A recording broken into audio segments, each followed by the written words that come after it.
मंच पर उपस्थित माननीय फारूक अब्दुल्ला जी, हमारे परिवार के बड़े माननीय राणा सोढ़ी जी, हमारे बिश्नोई समाज के जो अभी अभी हमारे नए भाई बने हैं, देवेंद्र भाई बिश्नोई जी, कुलदीप बिश्नोई जी, राजा साहब और सभी महानुभावों को नमन करता हूं। मुझे खुद पता नहीं था कि मैं यहां आज रहूंगा, लेकिन इतना जान गया हूं पिछले कुछ दिनों में कि बिश्नोई समाज का प्यार जो ऐसा है कि एक बार पकड़ लेता है तो छोड़ेगा नहीं।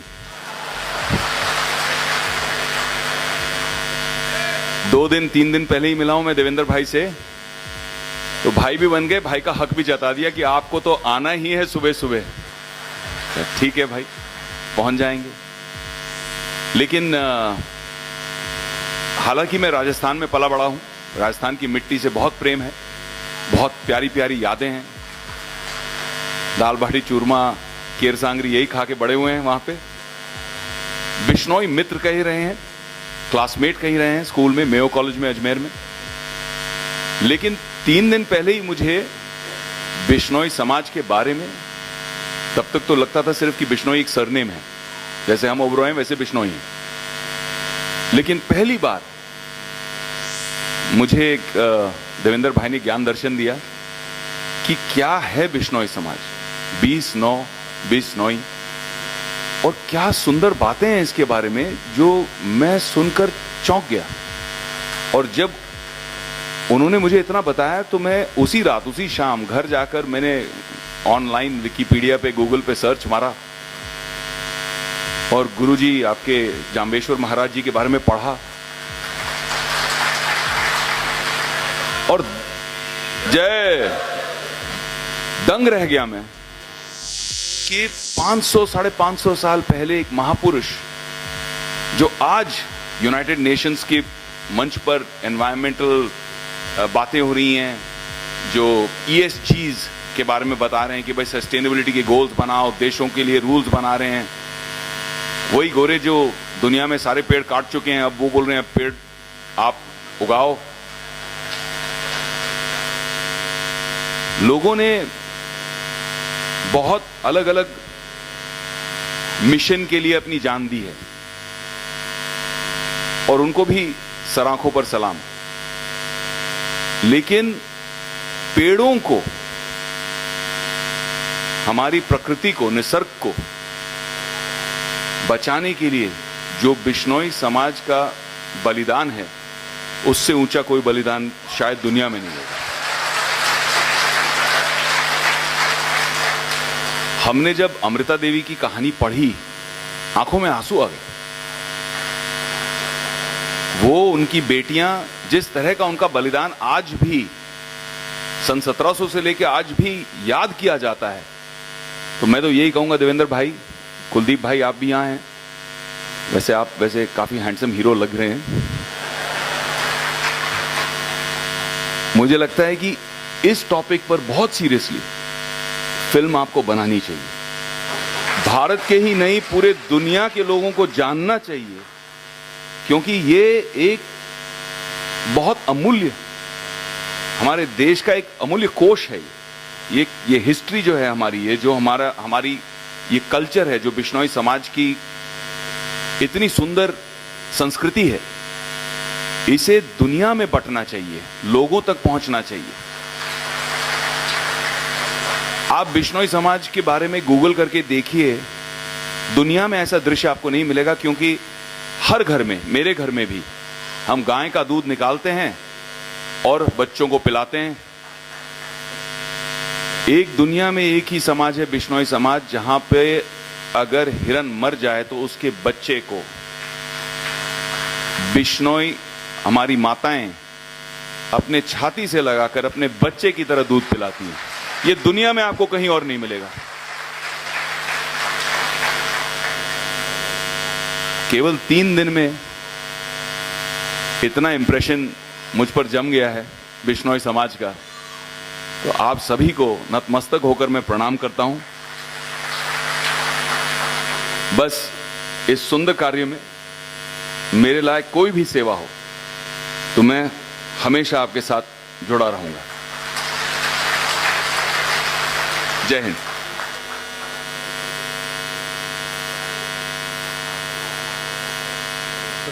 Vivek Oberoi. Yeah, please. Yeah. Now you know how Bishnoi community is, right? Okay. We don't have any other relations other than you in film industry. ये कहना चाहूंगा कि आप समझ लीजिए कि मैं कल से परसों से देवेंद्र भाई, जैसे मैंने कहा कि बिश्नोई समाज का एक चीज मैंने पहचान ली है कि एक बार पकड़ लेते हैं तो छोड़ते नहीं हैं। तो कल से मेरे नाम के आगे, विवेक ओबरॉय के आगे बिश्नोई लगाना शुरू कर दिया है इन्होंने। तो अब ये आपका समाज ही नहीं, मेरा समाज है। तो इसके लायक कोई भी सेवा हो, चाहे वो सोशल मीडिया का प्रचार हो या जेन्युइनली जो मैंने कुछ समय पहले कहा कि बिश्नोई समाज का फिल्मों में रिप्रेजेंटेशन, आपके टैलेंट का रिप्रेजेंटेशन, आपकी कहानियां, आपकी संस्कृति का रिप्रेजेंटेशन, ये होना बहुत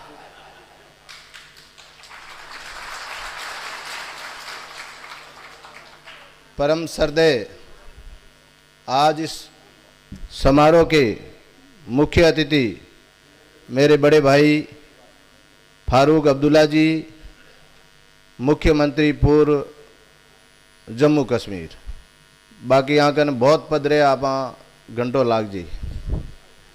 और आज इस समारोह की अध्यक्षता कर रहे हमारे बिश्नोई रतन चौधरी कुलदीप जी बिश्नोई साहब, जो हमारी अखिल भारतीय बिश्नोई महासभा ही नहीं पूरे समाज के संरक्षक है, उनका भी भारी स्वागत।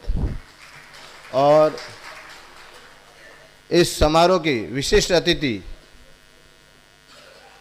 जो अपन कहें कि वो आधा बिश्नोई है तो ये कम है, राणा गुरमीत सिंह सोढ़ी, जब से हम लोग इस कार्यक्रम में लगे हैं वो साथ ही साथ रहे हैं और पूरा इस यूआई का जो इनका अनुभव था, जिम्मेदारी पे कह लो या अपनी धौंस पे कह लो, कुछ ज्यादतियां करते थे और ज्यादतियां हुई। लेकिन जब महाराज को पता चला तो उन्होंने एकदम ये नोटिस जारी किया कि आज के बाद इस स्टेट में कोई पेड़ नहीं काटेगा। और इसी चीज को लेके हमने आगे जाना है। और बिश्नोई साहब, देवेंद्र जी कहते हैं कि सपनों को पाने के लिए समझदार नहीं, आपके बहुत सपने, मैं जब बातें करता हूं तो इतना समाज के बारे में सोचते हैं कि भाई मेरे पे जिम्मेदारी है, मैं ये करना चाहता हूं, वो करना चाहता हूं। तो सपनों को साकार करने के लिए समझदार नहीं, पागल बनना पड़ता है। और वो खूबी आप में है और आप बन भी रहे हो और बन चुके हैं। तो ज्यादा ना कहते हुए मैं अपनी बात पे विराम करता हूं। और ये जो 29 कमांडमेंट्स उन्होंने दी हैं गुरु जंबेश्वर साहब, वो एक इतनी सार खूबसूरत बातें हैं। उनमें से 7 चीजें तो ऐसी हैं जो सोशल और जो गुड लिविंग, हाइजीन के बारे में उन्होंने बातें करी हैं। 10 उसमें पर्सनल हाइजीन की बातें 17 होगी। और 4 हैं कि आपको डेली पाठ पूजा के किस ढंग से करना है, 21। और 8 उन्होंने रखी हैं protection of wild animals, trees and planting of new trees and for environment. ये 29 बातें जो हैं, अगर इनका सबका मिशन करे तो वो एक मैं कहूँगा वर्ल्ड है, दुनिया है, टोटल एनवायरनमेंट। चाहे कोई अमेरिका में बैठा है, चाहे कोई हिंदुस्तान में, पाकिस्तान में, कहीं भी बैठे हैं, इन सब का अगर मिश्रण करें तो उसका नाम है एनवायरनमेंट। तो ये मेरा ख्याल जो उनकी सोच थी, बहुत ही एक अद्भुत चीज़ है कि तब की सोच और आज हम उसी बात पे उनके पद चिन्हों पे चलने की कोशिश कर रहे हैं। मैं गुरु महाराज के आगे यही प्रार्थना करूंगा कि आप सबको, हम सबको इतना बल और शक्ति बख्शिश करें कि हम आने वाले समय में, आने वाली जनरेशन में इन सब चीज़ों का अध्ययन कर सकें और एक अच्छा खूबसूरत वातावरण जहाँ भी जाएं, चाहे दुबई है या हिंदुस्तान है या यूरोप है या अमेरिका है, वहाँ उसको हम क्रिएट करें। तो ये सब बातें कहते हुए मैं आप सबसे क्षमा का जाचक हूँ और एक दफ़ा बहुत बहुत सारे ही ऑर्गेनाइजर्स का और सारे जो मेरे भाई बहन आए हैं मेरे बिश्नोई समाज के, मैं उनका धन्यवाद करता हूं कि उन्होंने मेरे को मौका दिया आपके साथ बातचीत करने का। मैं इतना प्रेरित हुआ कि मैं रह नहीं सका कि अपनी बातों अपने दिल की बात करना चाहता था और वो करी। तो बहुत बहुत धन्यवाद। जय हिंद। और एक बात मैं सबसे एक गुरु महाराज के नाम की बात करेंगे कि मैं एक नारा लगाऊंगा, आप उसका जवाब देंगे जय के नाम पे। गुरु महाराज जंबेश्वर